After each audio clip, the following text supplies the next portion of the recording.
In the past, I think I would have probably taken the middle road when I heard that somebody had passed away that I didn't like very much, or in some cases actually hated.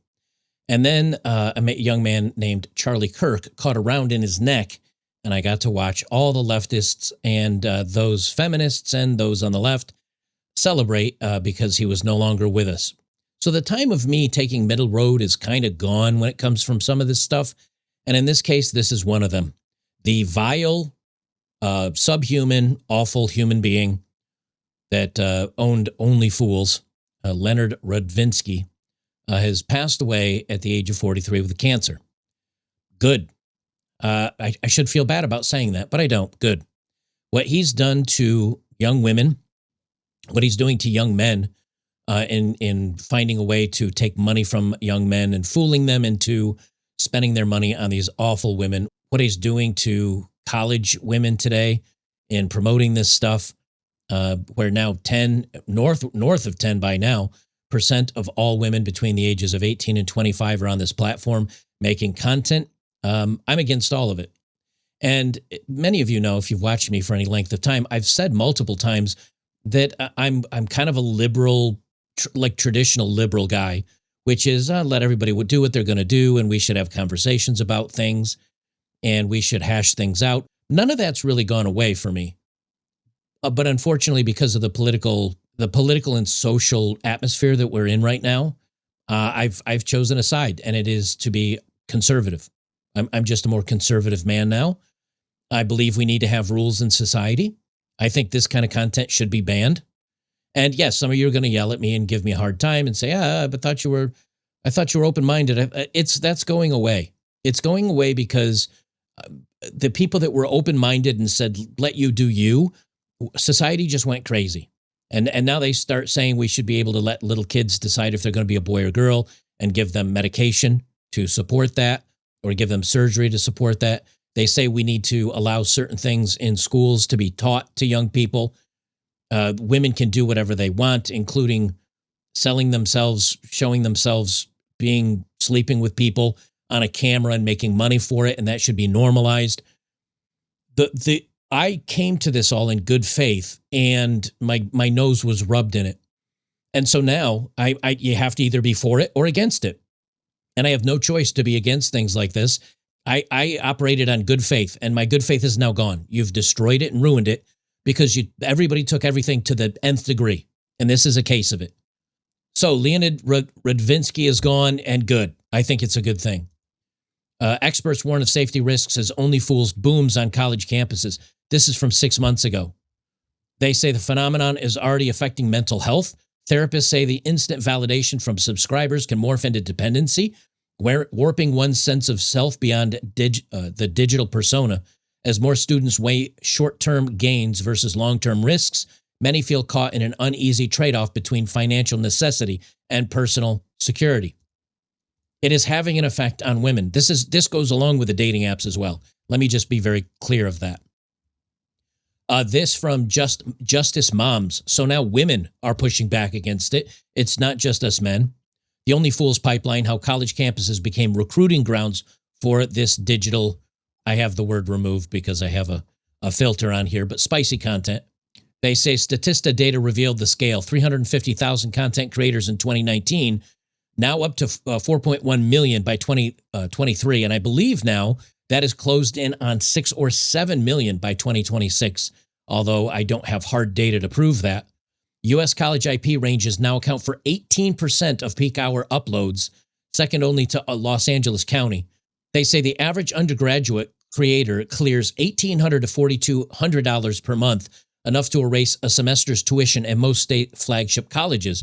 Yet beneath the glitter of Venmo alerts lies a darker ledger, doxing, stalking, women being blackmailed, and a generation learning to value its body as a depreciating asset. So now you've got these women that making all this money. They have these very thirsty guys that are boosting their social media presence. And these women think they're actually something. They think they're actually hot. They think they're actually desirable. If you guys have ever watched the podcast, whatever, or Fresh and Fit or any of the like, where they bring on these women that have slept with hundreds of men, and yes, they make a lot of money, and yes, they have a lot of followers. These women act like they can do no wrong, that they're God's gift to women. So between this content creators and then people on these dating apps, it has completely destroyed society. It is completely destroying the youth of society. Here from Breitbart, Only Fools owner Leonid Radvinsky passes away of cancer at the age of 43. We're going to go down through this. Let me quickly tell you about today's sponsor, Venice AI, before we even get to the main article.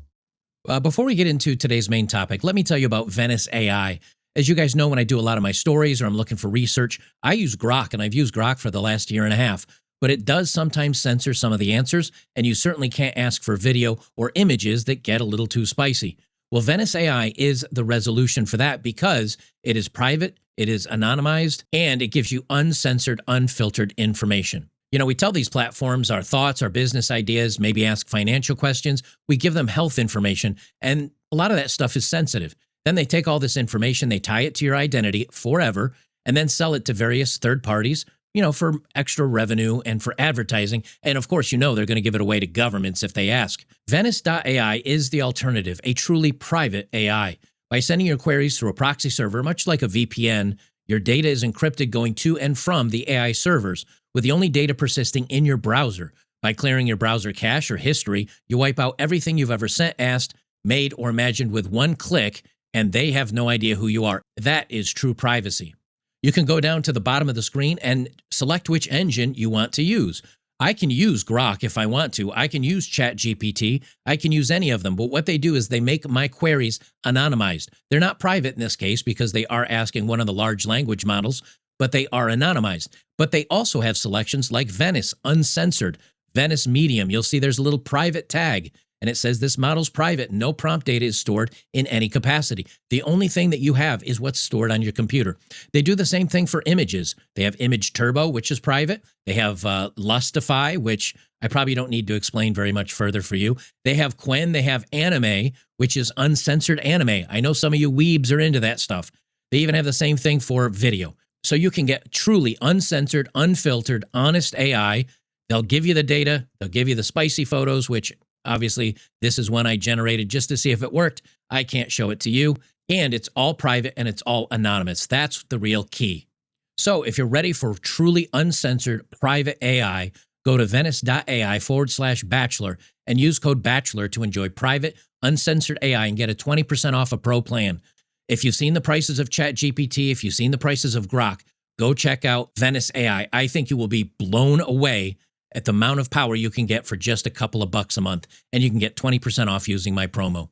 And now back to our regularly scheduled program, me. So Leonid Radvinsky, the billionaire owner of Only Fools, who transformed the spicy video industry and pushing on young women through his subscription-based platform, has passed away at 43 following a battle with cancer, the company announced on Monday. Now, many people may actually forget this, but when Only Fools was first released, it was released as a content where artists, music performers, maybe painters, anybody else that maybe had a trade that wanted to find a way to find their fans and find some monetization for their work, that was what it was originally designed to do. Well, he actually embraced the spicy industry and the spicy content and pushed it to be a site specifically for that. Now, yes, you might find other type of content creators on the site, but that is a small portion of them. They say Radvinsky took ownership. Only Fools had initially positioned itself as a platform that avoided explicit content. He pivoted the business model entirely, turning it into an adults-only phenomenon that attracted more than 300 million users and generated over $1 billion in annual revenue. The platform became known for its spicy performers and celebrity influencers who monetized their content through direct fan subscriptions. The business model proved particularly lucrative during the global pandemic when millions of people confined to their homes tuned in online. This period saw an explosive surge in both content creators and subscribers. Only Fools operates by taking 20% fee on most subscriptions and content sold through the platform. This is one of the other reasons I have such a big problem with it, is it started off as, like I mentioned, as a platform where artists and entertainers, not the bad entertainers, just regular entertainers, musicians, buskars, singers, painters, where everybody could find kind of an audience for them. And it pivoted to be for B-list Hollywood actors or actresses that want to try to monetize their content. as well as some of it being spicy content. Yes, if you remember, I've done many stories about washed up has-beens of the 1980s and 90s, these women that were models or actresses that nobody pays attention to anymore. It became a site for them to promote their daughters, themselves in many cases, and for this kind of industry. And it ended up hurting regular musicians and artists and painters who the site was regularly designed around. Now, those people maybe have to go to a Patreon or a Locals or something else. And no shade on Locals. I love Locals. That's why you should join us over there every day for our live streams. But it took it away from artists and gave it to this type of industry. And so, yes, this guy really does need to be called out and be condemned for everything he's done, because it has just made society a worse place, if we're just to be honest. Critics have harshly criticized OnlyFools' efforts to lure women into this industry and for the platform's tendency to enable fraud against lonely and gullible individuals, such as influencers using AI to chat men up who thought they were talking to models themselves. Yes, it is a bad thing for suckers to get suckered out of their money, but as P.T. Barnum once famously said, although I don't think he actually said it, a sucker and his money are soon parted. These guys probably know what they're getting into. They shouldn't be doing it. I'm an advocate to stay away from this type of content. I'm an advocate for staying away from AI, because having an AI girlfriend or an OnlyFools content creator as a girlfriend, they don't care about you. Of course, the AI doesn't. They're just using you. And you're being simp, and you're giving money to people that are basically, they're basically con artists. And I think you should stay away from these people and this kind of stuff. But people are going to do what they're going to do. Unfortunately, today, if you call out this stuff and you shame the people that make this and you shame the people that pay for it, ironically, it's feminists and the left that come at you saying, no, this is real work and it's a viable way to make money. And how dare you shame people doing this? We need to make shaming great again. We need to bring it back and shame everybody involved in this industry. The timing of his passing comes during a potentially pivotal moment for the company. It remains uncertain how Radvinsky's passing will impact these potential negotiations. I hope it falls through. I hope it goes on sale. I hope the whole entire industry. Never in my life did I thought I would say this. I hope the whole industry collapses. I can't believe how much modernity and all of this craziness today has changed my mind. It is making me a very closed-minded, dogmatic conservative. And yes, I am fiscally conservative, but I'm conservative on all this crap that is happening. I really am. And I don't want to be. I do genuinely want people to be able to do whatever they want and let their freak flags fly, and what you do in your own bedroom is your own business. And I am that guy still at my core. But the problem is, it was allowed outside of the bedroom. It was allowed outside of the dark corners of the internet.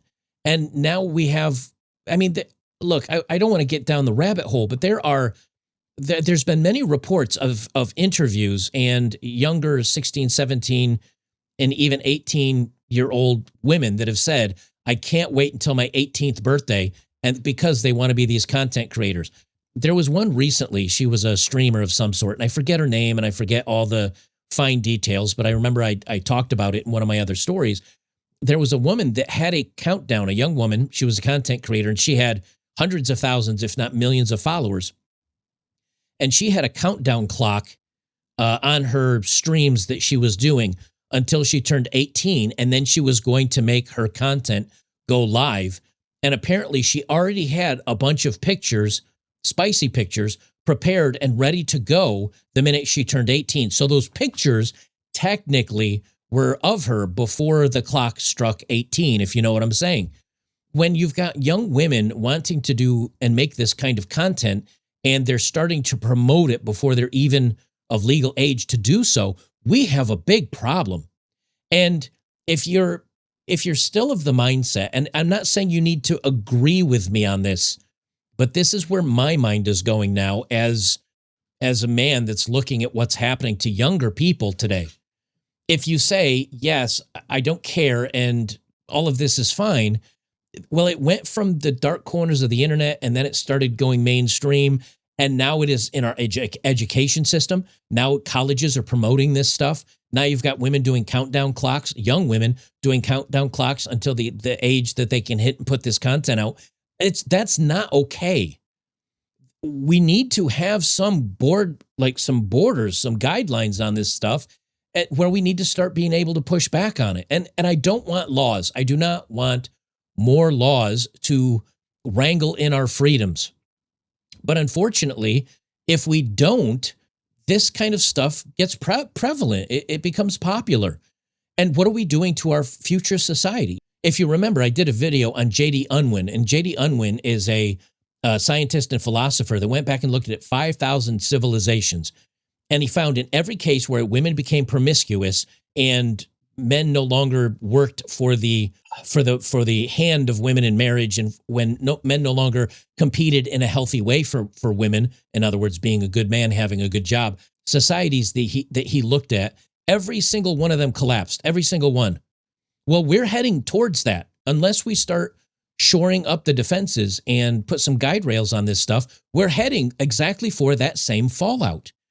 We can't just have the let people do what they want to do, because the people that want to do whatever they want to do, they're the ones imposing laws. They're the ones imposing the laws saying, you must let us do these crazy things. You must let us do these weird things. You must let us destroy society. And if you don't want us to destroy society, you're the bad guy. Okay, yes, we can try to get rid of those laws, but they're just going to keep enacting them. Or we can start putting in some laws that say, no, we're not going to do this anymore. Why is this stuff allowed to continue? Why are we allowing the warping and the poisoning of young people's minds? Why aren't we stopping this? At least getting it out of the college and the education system, at least making sure that young people can't access this. This is why. And this is the challenge, really. This is why a lot of states have said that you need to do photo ID. Now, let me just be very clear about this. I do not like sharing your ID anywhere online to any company, or I don't like making sure that to use a computer like California and some of these other states are pushing through, where you have to show photo ID to use a computer. This is the catch-22 with all of this. It's like, I don't believe you should have to show your ID to do anything on the internet. I genuinely believe that. If you want to go look at content, if you want to be able to read whatever you want to read, if you want to have access to everything that's on the internet, you should be able to, just because I don't think you should be showing your ID online. Because what's going to happen is that information will get leaked, it'll get hacked, governments will use it against you. If a government gets into power and you are on the opposite side of the aisle, they could come after you and attack you for your political views. So, and on one side, I say we shouldn't have to show our ID for anything. But here's the catch-22. If you don't have to, how do you stop young people from accessing this?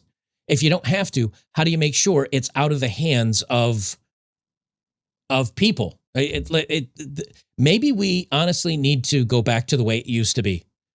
I'm turning into I sound like I'm a boomer. I'm turning into like my father.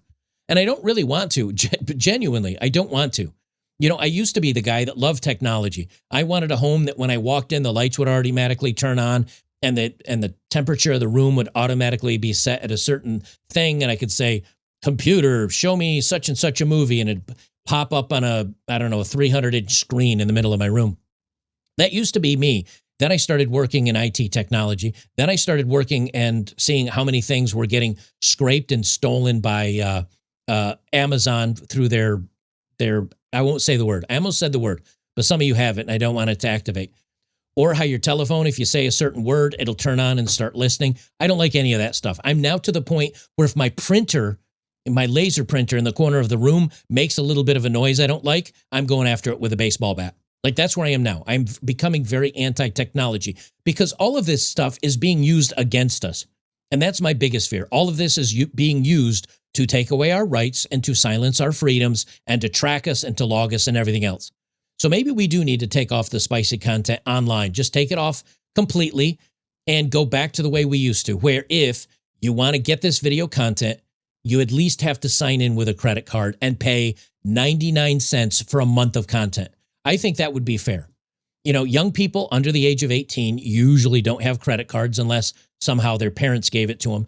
So I think $1 a month or something like that to be able to access this kind of content, I think that's fair. It won't make the websites rich. They can keep advertising to you the way they advertise now to make their money.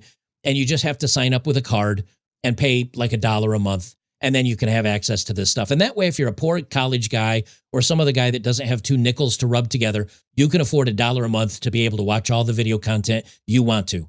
And that way you can still have, like, I haven't given this a lot of thought, but now that I'm saying this out loud, I think this is the best way.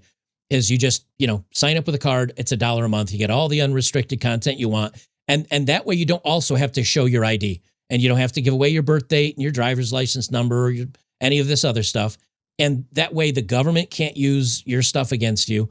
It's at least a little bit of a paywall to keep kids away from this stuff. And that way we can actually start reining this stuff in. I think that's what we need to do. At least I can say this with Only Fools, is at least there is, in most cases, a paywall, and you can't see any of the content without signing up for a content creator and giving a credit card. And so, ironically, Only Fools probably is one of the better ones when it comes to paywalling this and keeping kids out of it. Maybe there's that blessing. But overall, I think this needs to be tucked back into the dark side of the internet, and adults can find a way to get to it and sign up for it and maybe pay for it. And it keeps young people out. Because right now I can sit down at any computer, go to Google, type in the term, turn off safe search, and bang, it's right there for everybody. We need to lock that out. And here I am, I guess, turning into a boomer saying we need to do something about this. Because if we don't, we're warping the minds of the next generation, and not in a good way. All of this just needs to go. Guys, if you like my work, make sure to join me over on betterbachelor.locals.com, or for those of you on YouTube, at least get over to Rumble. The channel is Odd Man Out, because I also do news stories over there. Anyway, come on over, join us. Great community of like-minded guys. You can sign up for free. Doesn't cost you anything. You can check out the forums, check out the topics we're talking about, and you can see the live streams that I've done in the past. And then if you say, hey, something, I kind of like this, I dig this, I want to be a part of this community where I can post and share things and join some of the live streams that I do for supporters only, it's $5 a month, which is literally less than a crappy cup of coffee from Starbucks. So come on over, join us today. I think you'll appreciate it. Enjoy the members only live streams that I do. It's a good time. It's a good community. So come on over, check it out, and you won't regret it.